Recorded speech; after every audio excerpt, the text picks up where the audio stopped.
"You're Mrs. Lane, right?" the bank clerk asked, glancing at me with a small, uncertain smile. I nodded and held my purse a little tighter. My hands always shook a bit when I was nervous. "Yes," I said softly. "I just came to check something with my account." The young woman behind the counter typed something on her computer, her nails clicking quickly on the keys. She had kind eyes, maybe around my grandson's age, but when she looked up, her face changed.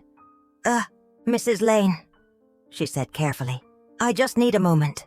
Could you please wait here?" Something in her voice made my heart feel strange. My chest felt tight, and I couldn't quite breathe right. She whispered something to another employee, then walked into a small office behind the counter. Through the glass, I could see her talking to someone.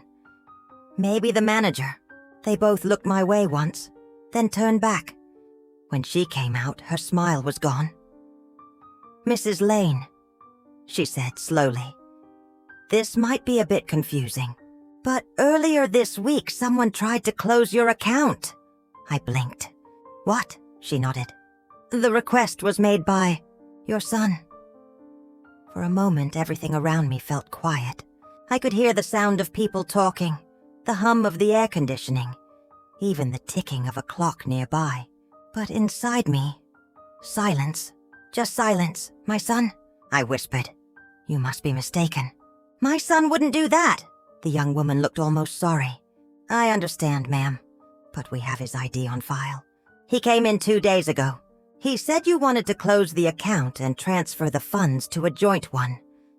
I could feel my heart start to beat faster. My son, Michael. I trusted him with everything. After my husband passed, he helped me set up this account so I wouldn't have to worry about bills. I leaned on the counter. "Did he take the money?" "No, ma'am," she said gently. "We couldn't process it because we needed your signature." I stood there for a while, not saying anything. My throat felt dry.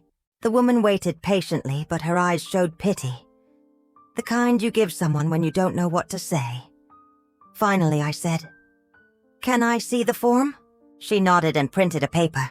There it was, my name, my account number, and below, in familiar handwriting, my son's name, Michael Lane. I knew that handwriting. I used to help him practice it when he was a little boy. "Write neatly, sweetheart," I used to tell him. "Someday you'll need to sign important things." Now, that same hand had tried to take away everything I had. I stood there, feeling cold even though the sun was shining through the window.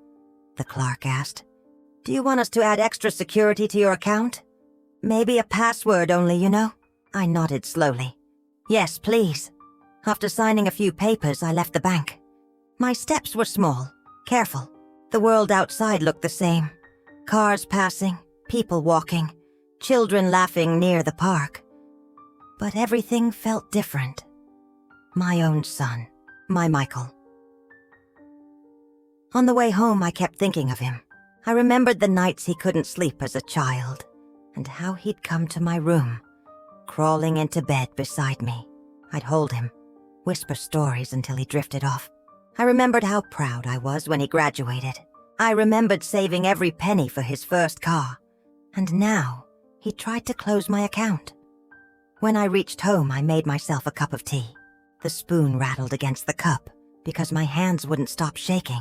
I sat by the window watching the leaves move in the wind and wondered what had gone so wrong between us. I thought of calling him. I even picked up my phone. But then I put it back down. What could I say? "Why did you try to take my money? Did I raise you wrong? Do you hate me?" That night, I didn't sleep. The next morning, I went to his house. He lived just a few blocks away. His wife, Clara, opened the door. She looked surprised to see me. "Oh, hi, Mrs. Lane," she said, avoiding my eyes. "Michael's in the garage." I nodded and walked in. The smell of fresh paint filled the air. My son was fixing something, maybe a chair. He looked up when he saw me. "Mom, you didn't call." "No," I said quietly. "I didn't." He wiped his hands and smiled a little. "Everything okay?" I looked at him. My grown-up son, taller than me, with the same brown eyes as his father. For a moment, I almost forgot why I came.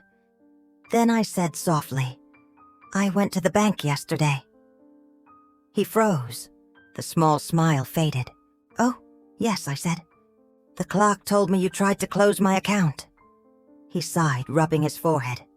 "Mom, it's not what you think." "Then tell me what I should think," I said. My voice was shaking, but I didn't care. He looked frustrated. "I was just trying to help.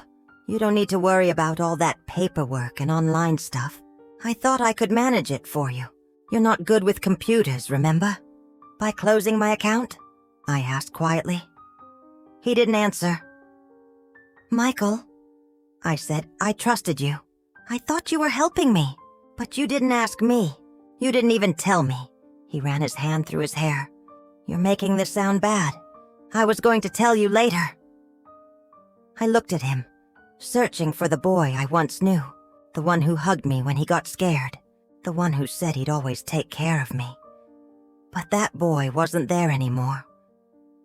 "I don't need you to handle my money," I said finally. "I just need you to remember I'm still your mother." He looked down, not saying a word. Clara stood quietly by the door, holding a cup she hadn't even sipped. "I'm sorry you felt that way, Mom," he said at last, but his tone was flat, like he was just saying it to end the conversation. I nodded. "I see. When I walked out, I didn't feel angry. I just felt tired. A deep, quiet kind of tired that settles in your bones." That afternoon, I went back to the bank. The same clerk was there. "Mrs. Lane," she said kindly. "Is everything okay?" I smiled faintly. "Yes. I'd like to sign one more paper." She handed me the form. I added my signature. My hand still steady, my heart calmer now. I transferred half my savings to a separate account under my name only, one my son didn't know about. When I left the bank, I stopped by the park nearby. Children were playing, mothers chatting, life moving on as if nothing had changed. I sat on a bench and thought of how trust works. It's something you build slowly, one small brick at a time, and sometimes even family can break it without realizing how much it hurts. I thought of my husband, how he used to say, "People don't always mean harm, but they forget hearts are fragile too." Maybe Michael didn't mean to hurt me. Maybe he thought he was helping, but it still broke something inside me. That evening, I made myself a simple dinner. The house was quiet, as it always was. Before going to bed, I wrote a note in my small notebook. Lesson learned. Love is not blind, but it should never forget to see clearly. The next day, I decided to volunteer at the community library. I met other women there, around my age. Some had stories like mine. Children who forgot to call, who made choices that stung. We shared tea, laughter, sometimes tears, and slowly that heavy feeling in my chest began to ease. Weeks passed. One Sunday morning, my doorbell rang. It was Michael. He looked nervous, holding a small box. "Hi, Mom," he said softly. "Can I come in?" I nodded and moved aside. He sat at the table, the same one where he used to do homework when he was 10. I'm sorry," he said. "I didn't realize what I was doing. Clara made me see it. I just wanted to help, but I went too far. I shouldn't have touched your things." I listened quietly. He pushed the small box toward me. "It's for you," he said. "It's your wedding ring. I found it in Dad's old box when I was cleaning the attic. I thought you might want it." When I opened it, I couldn't speak for a while. It was my husband's ring, the one he wore until the day he died. "Thank you," I whispered. He nodded. I don't want you to think I don't care." Tears filled my eyes. "I never thought that, Michael. But caring means asking, not deciding." He nodded again, eyes red. "I know, Mom. I'll do better." We sat there for a while, not saying anything, just sitting in the quiet that felt softer now, not heavy like before. When he left, I looked at the ring again. It shined in the light, old but strong, like love maybe. It fades, it bends, but it doesn't always break. And as I looked out the window, I realized something.